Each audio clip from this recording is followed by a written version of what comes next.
And Columbia hoteliers have more questions than answers tonight about a proposed lodging tax increase to fund airport terminal improvements.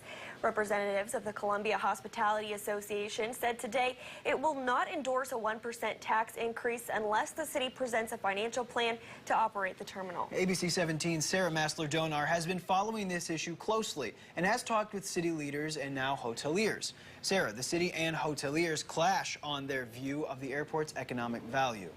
That's right, Lucas. Just this morning, the Columbia Chamber of Commerce approved and endorsed the proposed lodging tax that will be on the that will be in front of City Council Monday. Now, I've talked with the Chamber of Commerce President Matt McCormick extensively about this topic, and he says time and again that the airport needs renovations. It needs to be bigger, especially if it's going to be competitive with the other airports in the area, Springfield being one especially that's brought up often. And he says without that, how are they going to get out-of-town visitors to come and stay here? And we did report the city just lost a huge convention, and that could possibly be because the airport wasn't the appropriate fit, especially with limited airspace. But then, Lucas and Lindsay, the hoteliers are on the complete opposite end of the spectrum. They believe it's an economic driver, but not on the scale the city thinks it is right now. They say people use the airport mostly to leave Columbia, and out-of-town visitors would come regardless of an airport. And there's no guarantee the city could even attract new airlines or flights right now.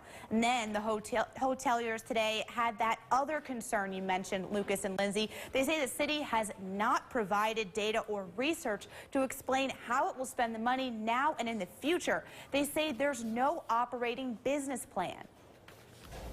We've got no way to prove one way or another whether this is a good idea. And so it's not that the CHA is for or against an airport, but the CHA has to ask the question on behalf of hoteliers and really has to ask the question on behalf of taxpayers. Are we spending this money wisely? Are we putting the cart before the horse by trying to raise a tax before we have a business plan, before we have answers to whether we're going to receive federal funding?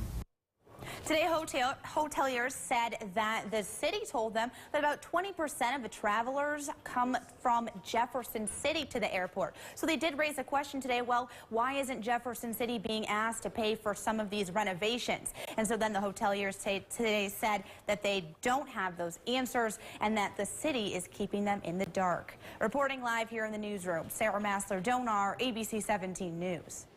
All right, thanks, Sarah. The City Council is expected to vote on the ballot language for that tax increase on Monday, but the hotel owners are hoping it will be tabled until city leaders provide more information.